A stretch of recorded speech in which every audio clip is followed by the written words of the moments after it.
What's up, y'all? We are back with another video. We're back and we're reacting to Ayanna Pressley. I don't know if she is. A lot of people have been telling me about her to react to her, and that she's straight to the point and she did not come to play. So Miss Ayanna, let's get right into it. Let's go, baby girl.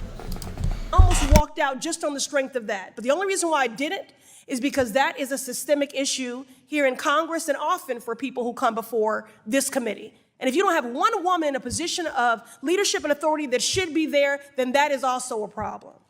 But again, women, hundreds of women, the report detailed hundreds of women who experienced harassment with no recourse.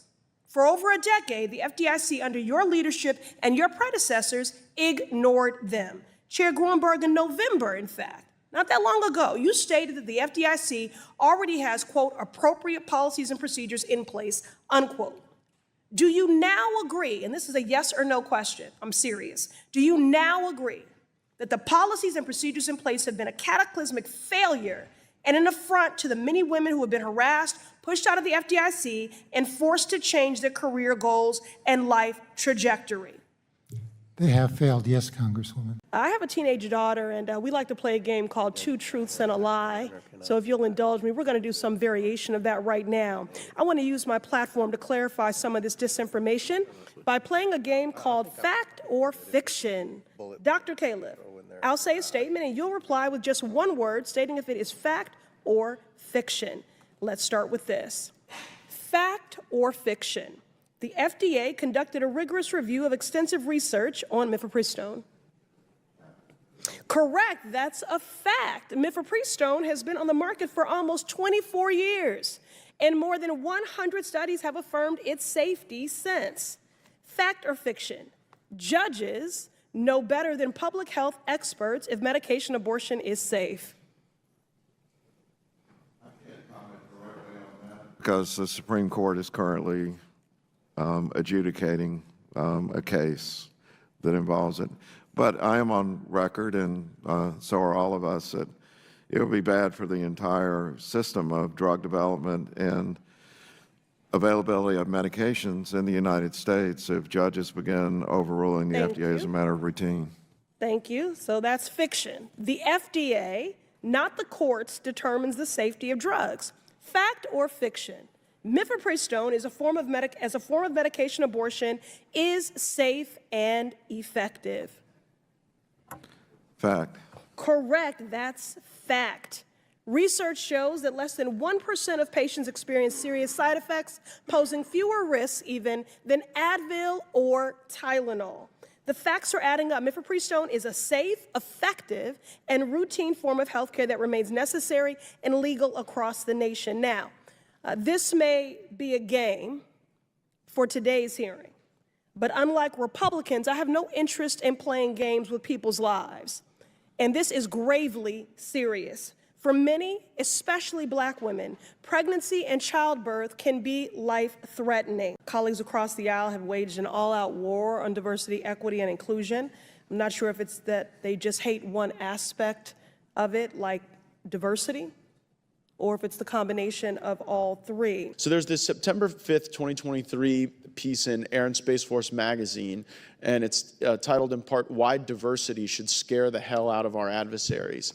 And I've never seen the fear in someone's eye when they're confronted with diversity, but I think part of this DEI stuff, insofar as we insert it in younger children, implies that if you're not of European ancestry, you're not going to do as well in this country. Is it worth funding the DEI programs in the military? What good has it brought to the military? We have the biggest recruitment crisis that we've ever had. That is a fact. And I believe that the DEI programs and the politicization of our military is another big reason why. It is no surprise that the same people complaining about DEI are the same people who complained about the Me Too movement, about Black Lives Matter, about the ERA, about the gay rights movement, and so much more. The fact that as soon as someone who is Black or gay has a disability earns a promotion, Republicans complain that they are unqualified and begin ranting about how diversity, equity, and inclusion is ruining the country. It's shameful, it's untrue, it's discriminatory, and we must not back down in our efforts to create a nation that respects all people. Might I add that the opposition is majority overwhelmingly white and male. Thank you, Commissioner, for joining us today. First, let me just also acknowledge and thank you for your responsiveness and your swift action on my outreach to you regarding formaldehyde and chemical hair relaxers, also the shortage of children's Tylenol and Motrin. Personally, as someone living with alopecia totalis, I also appreciate your efforts in that regard. And finally, for the purposes of my question line today, reproductive justice. Dr. Califf, last year the FDA took pivotal steps to protect medication abortion access, including by allowing abortion pills to be prescribed by telehealth and distributed by retail pharmacies.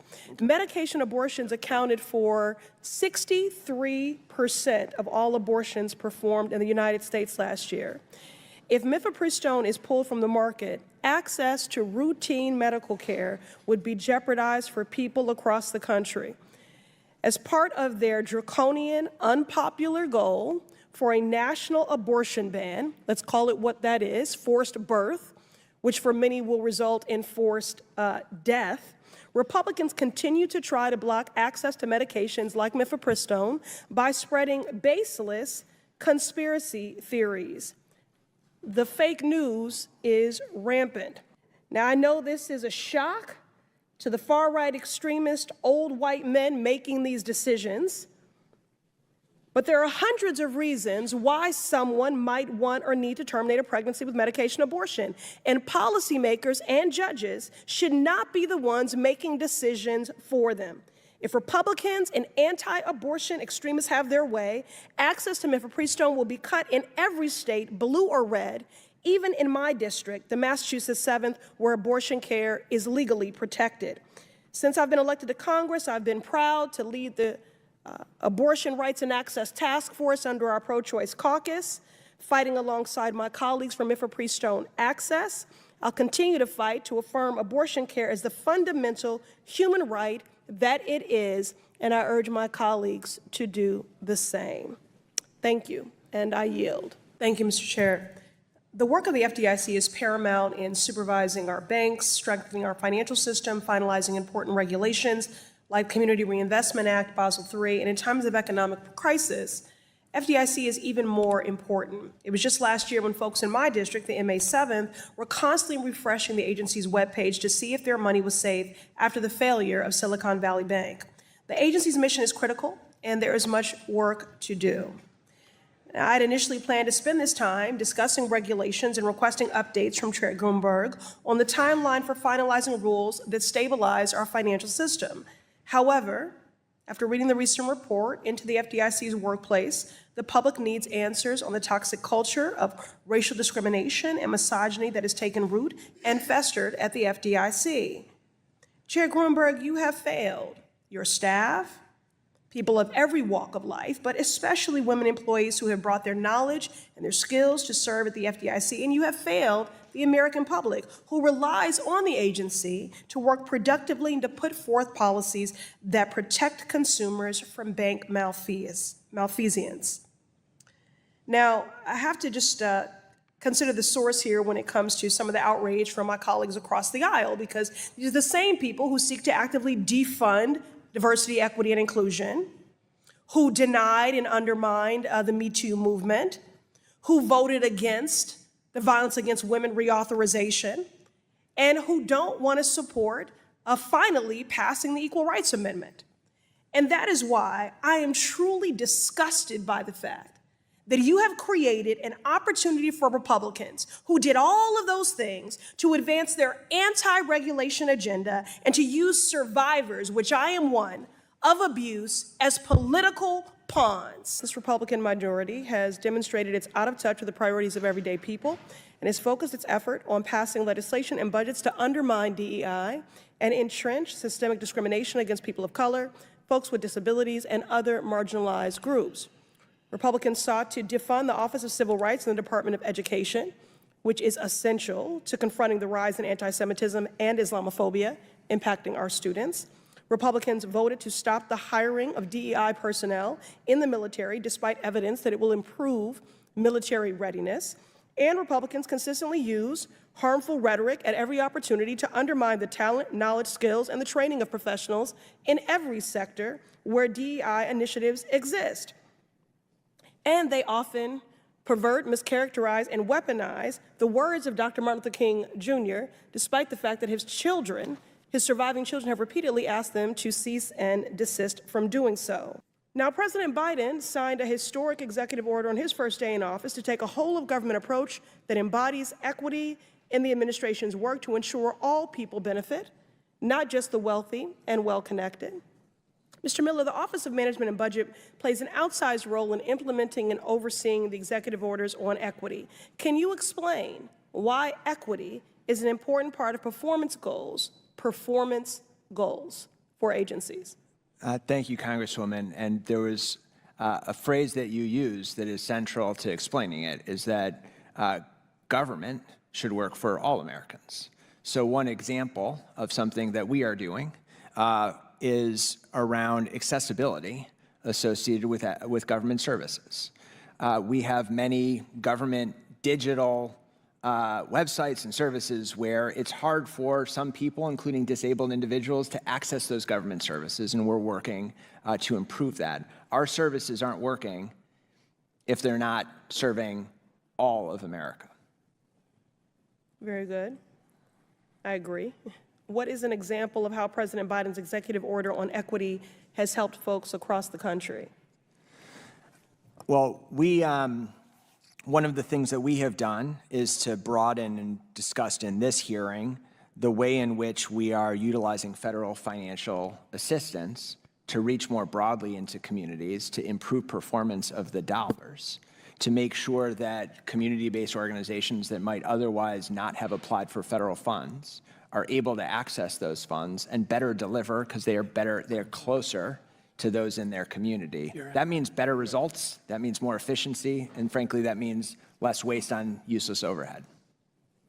Thank you. The executive order, this is truly a first of its kind. I'm proud to partner with Ranking Member Raskin on legislation to codify key aspects into law so that they will exist in perpetuity. The truth is that America needs DEI to disrupt systems of oppression that are active in every facet of our society. DEI initiatives are how we combat white supremacy, anti-Semitism, ableism, sexism, transphobia, and more.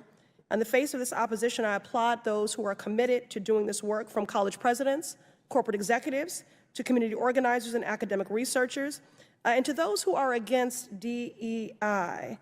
I would love to know really what you are so afraid of. What are you so threatened by? Thank you. I yield. There y'all have it, Miss Ayanna Pressley. She reminds me of Jasmine Crockett. I don't like compare everybody to Jasmine Crockett. I'm just saying like how they so straightforward and they just tell it how it is. Like I really mess with her a lot. I love getting put on to people like this that's just talking what needs to be better in the world, whether you're black or white. It's just amazing to me, y'all. But if you got any more Ayanna Pressley videos y'all want me to react to, put it down in the comment section. Let me know who this is. You know what I'm saying? She's amazing. I love her so far. I got way more videos to do. Make sure y'all subscribe to the channel, like the video, hit the notification bell so you get notified when I upload, y'all. We're on our way to 1 million subscribers. I appreciate y'all so freaking much, y'all. I love y'all so much. I have my camera off right now because I don't feel like being on camera. It's all good though. I just came back from vacation. I love y'all. See y'all in the next one. Peace and love, baby.